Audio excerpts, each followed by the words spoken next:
Hi everybody and welcome to my kitchen. I'm sure I don't have to tell you what we're going to be making today, but I'll do it anyway. We're going to be doing 3 different flavors of naan bread. Let's look at the ingredients that we're going to need. The full list of ingredients will be in the description below. The first thing we're going to do is put our dry ingredients together. So using a sieve, I'm going to put in my flour. I've got baking soda, baking powder and sugar. I'm going to make a well in the center. And in here I'm going to put in my yogurt. Finally, I'm going to add some oil. You can mix it together. I'm going to use my hands. I'm going to add a pinch of salt, and I also have some lukewarm water which I'm going to add in here. Maybe half first, mix it in, and then add the other half if I need it.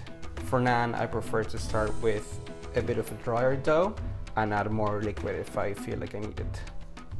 Okay, that's looking good. So I'm going to knead this now for about 5 to 10 minutes until it becomes smooth. Okay, it's been about 5 minutes now, and you can see how smooth my ball of dough is, and if I press it, it springs right back, so that's perfect. So I'm just going to put it back into the bowl, and I'm going to cover with oil so that it doesn't dry out.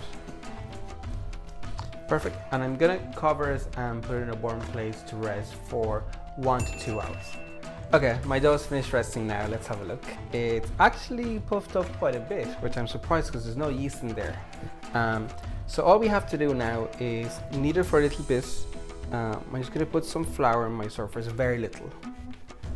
And I'm going to take it out and just knead it for 2 minutes. Oh, such a nice and soft dough. Okay, now that I've kneaded my ball of dough, I'm just going to split it out into about 4. So I'll do half first. You could use a weighing scale if you want it to be absolutely equal. And then just kind of put them into like a little ball. We're kind of doing this type of motion. You don't just roll them. Add a bit extra flour if need be. And then when they're done, just let them rest. Okay, it's been about 10 minutes now, so I'm gonna take my first naan. And I'm gonna lightly flour my surface and my rolling pin. Maybe I'll start it off with my hands a little bit and then a roll. You can give it a round shape or oval. I think it's what I've come across from the takeaway. You want to aim for it to be almost as thin as you can get it, because of the way that we rolled it up and all the resting time. Even as I am rolling, I can see that there's air pockets already inside, so they should pop up nicely when they're being cooked. And I don't want to get them too big because my pan isn't actually that big itself. So what I'm going to do now, if you want to flavor or put any toppings on your naan bread, you can do it now. I have a couple. So firstly, I have some melted butter, and I'm gonna brush this on the top, and I have some crushed garlic which I'm gonna put on top as well. Crushed works best because if you dice it, you're never gonna get it small enough that it will actually cling properly to the naan, so you just have like bits of garlic there. But this way, when we roll it in, it almost becomes part of the naan itself, which is what you want. You want to have a nice even distribution of your topping.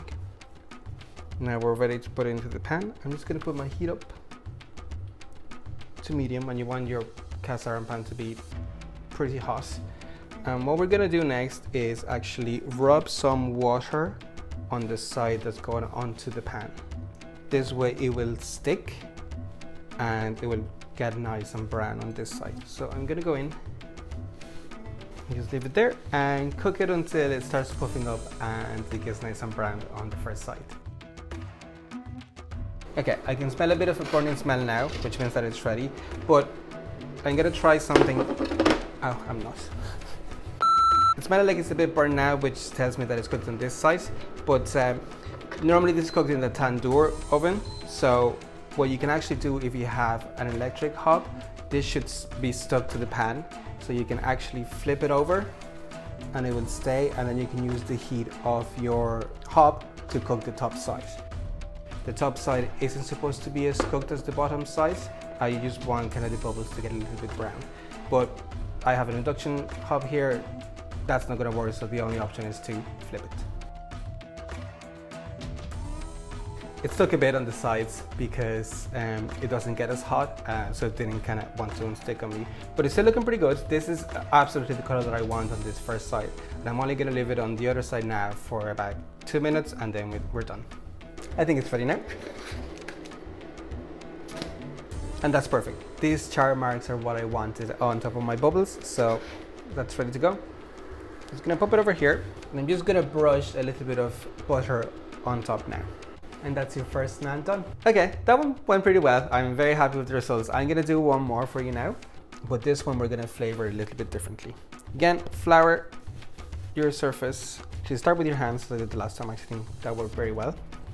And I'm not gonna go as big with this one because I had the issue with it sticking. I wanna keep it about the same size as the bottom of my cast iron pan. Okay, this one's more round, so I get it the right thickness, but it will still fit just in the bottom of my cast iron pan. Okay, and for this one, I'm actually gonna do the same, but I'm gonna use a different topping. So I'm gonna brush a little bit of butter on top. If you had ghee, you can use that instead. And I'm gonna sprinkle some chopped coriander. I love coriander naan. It's one of my favorites. Same as before, just roll it into your dough. Grab your naan, water the back. When you get the dough wet, it becomes quite sticky. It almost forms a bit of a paste, and that's why it sticks to the pan. Okay, and once you're all wet, in it goes. And we cook it for, this time, about 4 minutes on this side, and then we'll flip it over. Okay, I'm once again getting that first whiff of a smell of burn, so it's time to flip it.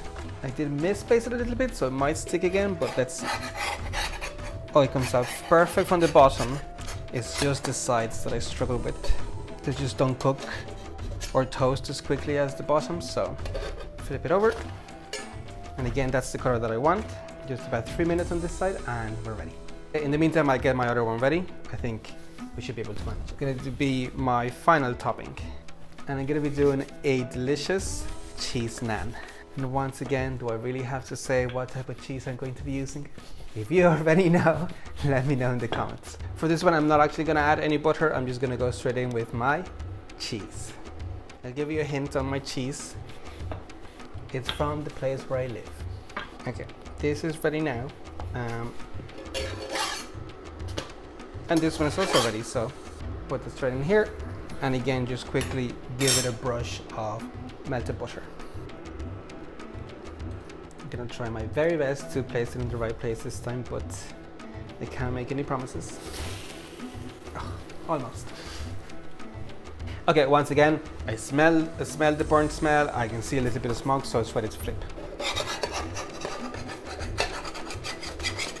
Oh, beautiful. Perfect. 2-3 minutes on this side, and we're done. My naan looks fantastic. Let's give it a taste. I'm gonna start with the cheesy naan. It tears so nicely. The naan is nice and crispy on the bottom, but soft on the top. And that cheese flavor totally coming through. My favorite. I'll try the coriander next. Again, it tears so well. It's so nice and buttery. The coriander flavor in this is everything.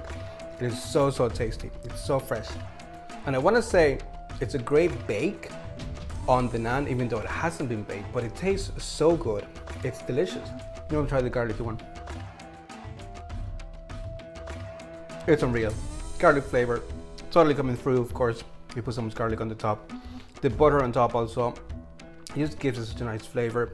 The bake is perfect. These are so good. I am so happy with the results. Make sure you try them. That's it for this video. Thank you so much for watching. I am so pleased with the results of my naan. I haven't had much success using a cast iron pan with my induction hob, but today it was absolutely perfect. Be sure you subscribe to the channel so you don't miss my upcoming videos in my Indian recipe series. Like the video, comment below what you thought of it, and share with all your friends. With that, I'll leave you for this video, and enjoy.